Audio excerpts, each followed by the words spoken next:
BRS working president నేడు ఢిల్లీకి బయలుదేరి వెళ్లనున్నారు. ఢిల్లీలో ప్రధానంగా ఎమ్మెల్యేల ఫిరాయింపులపై న్యాయ నిపుణులతో చర్చించనున్నారు. ఈ నెల 10వ తేదీన సుప్రీంకోర్టులో విచారణ ఉండడంతో కేటీఆర్ న్యాయ నిపుణులతో చర్చించి పార్టీ మారిన 10 మంది బీఆర్ఎస్ ఎమ్మెల్యేలపై అనర్హత వేటు పడే అవకాశాలపై చర్చించనున్నారు. సుప్రీంకోర్టు పార్టీ ఫిరాయింపుల వ్యవహారంపై తెలంగాణ అసెంబ్లీ సెక్రటరీ అనుసరిస్తున్న వైఖరిపై సీరియస్ అయిన నేపథ్యంలో తనకు అనుకూలంగా తీర్పు వస్తుందని అంచనా వేస్తున్నారు కేటీఆర్. దీంతో ఆయన ఢిల్లీకి వెళ్లి న్యాయ నిపుణులకు మరిన్ని ఆధారాలను అందించి వారితో చర్చించనున్నట్లు తెలుస్తోంది. కేటీఆర్ 2-3 రోజుల పాటు ఢిల్లీలోనే ఉండే అవకాశం ఉన్నట్లు తెలుస్తోంది. కేటీఆర్ వెంట ఢిల్లీకి వినోద్ కుమార్ తో పాటు శ్రవణ్ కుమార్ కూడా వెళ్తున్నట్లు సమాచారం.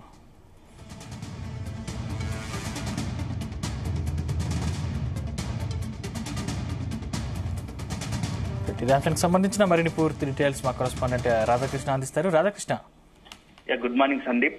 ఫిరాయింపు ఎమ్మెల్యేల విషయంలో బీఆర్ఎస్ కొంత సీరియస్ గా ఉన్నట్టు చేస్తుంది. ఇప్పటికే దీనికి సంబంధించి సుప్రీంకోర్టులో విచారణ జరుగుతా ఉంది. వీలైనంత త్వరగా ఈ సంబంధించి ఈ కేసులో అధిష్టానం సంబంధించి బీఆర్ఎస్ అధిష్టానం కావచ్చు, అదేవిధంగా బీఆర్ఎస్ వర్కింగ్ ప్రెసిడెంట్ ముఖ్యంగా ఢిల్లీకి వెళ్లి సుప్రీంకోర్టులో కేసు విచారణ జరుగుతున్న సందర్భంలో అక్కడ ఉన్న న్యాయవాదులతో, సీనియర్ న్యాయవాదులతో చర్చ జరపాలనుకుంటున్నారు. ఎందుకంటే ఇప్పుడున్న పరిస్థితుల్లో ఈ యొక్క ఫిరాయింపు ఎమ్మెల్యేల విషయంలో సుప్రీంకోర్టు గతంలో ఎట్లాంటి తీర్పులు ఇచ్చింది, ఒకవేళ ప్రస్తుతం వీళ్ళ దగ్గర ఉన్న ఆధారాలతో ఎలాగైనా ఈ 10 మంది పార్టీ మారిన 10 మంది ఎమ్మెల్యేలపైన అనర్హత వేటు వేయించాలనే కృతనిశ్చయంతో ఉంది. దాంట్లో భాగంగా సీరియస్ గా ఎక్సైజ్ చేస్తున్నట్టుగా తెలుస్తోంది. ఇప్పటికే కేటీఆర్ పరమాలు స్థానికంగా హైదరాబాద్, తెలంగాణకు సంబంధించి హైదరాబాద్ లో ఉన్నటువంటి సీనియర్ న్యాయవాదులు చర్చించారు. ఇప్పుడు ఏకంగా ఢిల్లీకి వెళ్తున్నారు. ఫిబ్రవరి 10వ తేదీ, ఈ నెల 10వ తేదీన ఈ యొక్క 10 మంది ఎమ్మెల్యేలకు సంబంధించి అనర్హత పిటిషన్ పై సుప్రీంకోర్టు విచారణ జరుగుతా ఉంది. ఈ నేపథ్యంలో కోర్టుకు సంబంధించి మరిన్ని ఆధారాలు సమర్పించే అవకాశం ఉన్నట్టుగా తెలుస్తా ఉంది. దీంట్లో భాగంగా అక్కడ ఉన్నటువంటి సీనియర్ న్యాయవాదులు గతంలో ఇలాంటి ఫిరాయింపుకు సంబంధించి ఆ కేసులో వాదించిన సీనియర్ ఎమ్మెల్యేలకు సంబంధించి ఎలాంటి తీర్పులు ఇచ్చారు, దానికి సంబంధించి పూర్తి ఆధారాలు, అదేవిధంగా వీళ్ళ దగ్గర ఉన్న ఆధారాలతో పార్టీ వద్ద ఉన్న ఆధారాలు ఇవ్వడంతో పాటుగా ఎలాంటి నిర్ణయాలు తీసుకోవాల్సి వస్తుంది, ఇంకే సంబంధించి సుప్రీంకోర్టుకు 10వ తేదీన ఏదైనా ఆధారాలు సమర్పించాలా అనే దృష్టితో అనే యాంగిల్లో ఇప్పుడు పూర్తిగా కేటీఆర్ ఢిల్లీ పర్యటన ఉన్నట్టుగా తెలుస్తోంది. ఈ రోజు కేటీఆర్ ఢిల్లీకి వెళ్తున్నారు. కేటీఆర్ తో పాటు బీఆర్ఎస్ సీనియర్ నాయకుడు వినోద్ కుమార్, అదేవిధంగా దాసోజు శ్రవణ్ కుమార్ ఇద్దరు కూడా కేటీఆర్ వెంట ఢిల్లీ వెళ్తున్నారు. అక్కడ ఉన్న సీనియర్ న్యాయవాదులతో చర్చించి ఎలాగైనా ఈ యొక్క మొత్తం ఈ కేసులో సక్సెస్ సాధించాలి, విజయం సాధించాలి.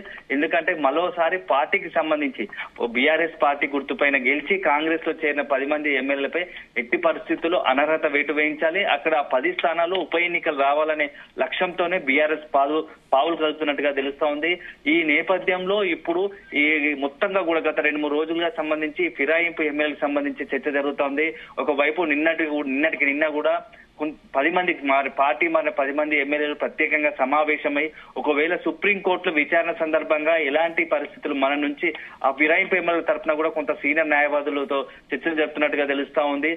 బీఆర్ఎస్ కొంత దీని మీద సీరియస్ గా దృష్టి పెట్టడంతో తమ వంతు కూడా ఎలాగైనా కోర్టుకు ఎలాంటి వాదన వినిపించాలి కోర్టు ముందా అని చెప్పేసి ఇటు ఫిరాయింపు ఎమ్మెల్యేలు కూడా రహస్యంగా సమావేశమై దీనిపై చర్చిస్తున్నారు. న్యాయవాదుల సలహాలు తీసుకునే క్రమంలో ఉన్నారు.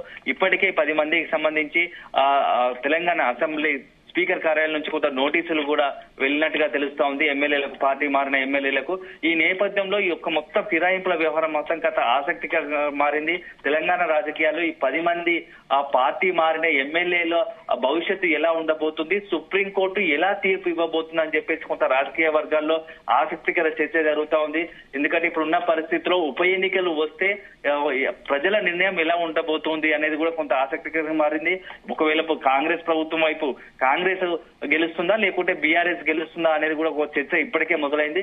ఈ నేపథ్యంలో 10 నియోజకవర్గాల్లో ఉప ఎన్నికలు వస్తాయా లేదా, లేకుంటే సుప్రీంకోర్టు ఎలాంటి తీర్పు ఇస్తుందని చర్చ జరుగుతుంది. ముఖ్యంగా ఈ 10 మంది ఎమ్మెల్యేలో ప్రస్తుతం ఖైరతాబాద్ నియోజకవర్గం ఎమ్మెల్యేగా ఉన్నటువంటి దానం నాగేందర్, అదేవిధంగా బాన్సువాడకు సంబంధించి పోచారం శ్రీనివాస్ రెడ్డి బీఆర్ఎస్ లో ఒకప్పుడు సీనియర్, అదేవిధంగా స్పీకర్ గా పనిచేసిన అనుభవం ఉంది. అలాంటి నేత కూడా పార్టీ మారాడు. అదే సందర్భంలో గద్వాల్ సంబంధించి బండ్ల కృష్ణమోహన్ రెడ్డి, పటాన్ చెరువు నుంచి గూడెం మహిపాల్ రెడ్డి, భద్రాచలం నుంచి తెర్ల వెంకట్రావు, శ్రీలింగంపల్లి అరికపుడి గాంధీ, రాజేంద్ర నగర్ నుంచి ప్రకాష్ గౌడ్, జగిత్యాల్ సంజయ్, చేవెళ్ల కాళయాదయ్య, స్టేషన్ గన్పూర్, కరియం శ్రీహరి, ఈ యొక్క 10 మంది ఎమ్మెల్యేలకు సంబంధించి పూర్తి స్థాయిలో నియోజకవర్గాల వారీగా అక్కడున్న పరిస్థితుల సంబంధించి ఒకవైపు రాజకీయంగా పావులు కలుపుతూనే మరోవైపు ఇప్పుడు వీళ్ళకి సంబంధించిన న్యాయ కోవిధులకు సంబంధించి మొత్తం పూర్తి స్థాయిలో సీనియర్ న్యాయవాదుల అదో సంప్రదింపులు జరుపుతున్నారు. వ్యక్తి పరిస్థితిలో వీళ్ళకి సంబంధించి 10 మంది పైన అర్హత వేటు వేసే అవకాశం ఎక్కువగా ఉంది. ఇప్పటికే కొంత సుప్రీంకోర్టు కూడా నిన్నటి నోటీసులు స్పీకర్ కార్యాలయంపై అసంతృప్తి వ్యక్తం చేయడం, ఇప్పటికే హైకోర్టు కావచ్చు సుప్రీంకోర్టు కావచ్చు అనర్హత వేటుకు సంబంధించి ఎమ్మెల్యేల పైన తుది నిర్ణయం ఎప్పటిలోగా తీసుకుంటారు, కనీసం ఒక నిర్దిష్ట సమయంలోపు తీసుకోవాలనే అవకాశం లేదా అని చెప్పేసి స్పీకర్ కార్యాలయాన్ని ప్రశ్నించిన హైకోర్టు కానీ సుప్రీంకోర్టు కానీ ఈ నేపథ్యంలో కొంత ఈ కేసు కొంత ముందడుగు పడుతుందని చెప్పవచ్చు. ఇప్పటికే ఫిబ్రవరి 10వ తేదీన సుప్రీంలో విచారణ నేపథ్యంలో స్పీకర్ కార్యాలయంలో తెలంగాణ స్పీకర్ కార్యాలయం నుంచి కూడా 10 మందికి సంబంధించి నోటీసులు వెళ్ళాయి.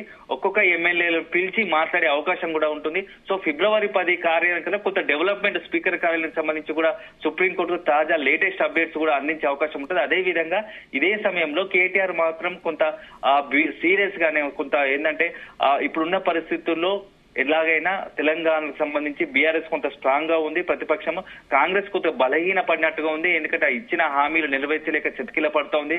కాంగ్రెస్ లో అంతర్గత పోరు ఒక విధంగా తెలంగాణ ప్రజలకు ఇచ్చిన హామీలు నెరవేర్చడం విఫలమైంది.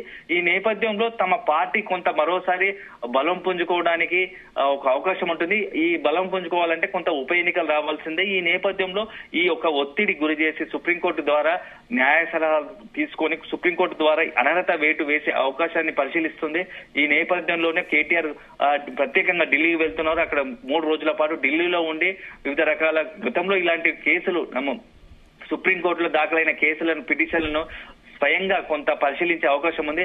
అలాంటి నేపథ్యంలో ఎలాంటి తీర్పులు వచ్చాయి, కొంత మనం ఎట్లా న్యాయవాదులు ఎలాంటి సంప్రదింపులు చేశారు, ఎవరు ఏ న్యాయవాది సక్సెస్ఫుల్ గా విజయవంతంగా ఇలా కేసులను డీల్ చేశారో వాళ్ళందరి పూర్తి వివరాలు కూడా ఇటు తెలంగాణ భవన్ నుంచి ఆధారాలు సేకరించారు. ఇప్పటికీ కొంతమంది సీనియర్ న్యాయవాదులతో చర్చలు జరిపినట్టుగా తెలుస్తుంది. దాంట్లో భాగంగా ఒక 2-3 రోజులు ఢిల్లీలో ఉండి ఈ కేసుకు సంబంధించిన పూర్తి ఆధారాలు వాళ్ళకు ఇచ్చి తదుపరి ఎలాంటి చర్యలు తీసుకోవాలి, ఇంకా మనం నెక్స్ట్ ఫేజ్ లో ఏం చేయాల్సి ఉంటుంది, ఫిబ్రవరి 10వ తేదీన సుప్రీంకోర్టులో తమ ఎలాంటి వాదన వినిపించాలి, కేసులో సక్సెస్ కావాలంటే ఎలాంటి వాదన వినిపించాలని చెప్పేసి కొంత చర్చలు జరిపే అవకాశం ఉన్నట్టుగా తెలుస్తా ఉంది. ఈ నేపథ్యంలో మొత్తం వ్యవహారం కూడా ఈ ఫిరాయింపు ఎమ్మెల్యేలకు సంబంధించిన వ్యవహారం కొంత ఆసక్తికరంగా మారింది తెలంగాణ రాజకీయాల్లో.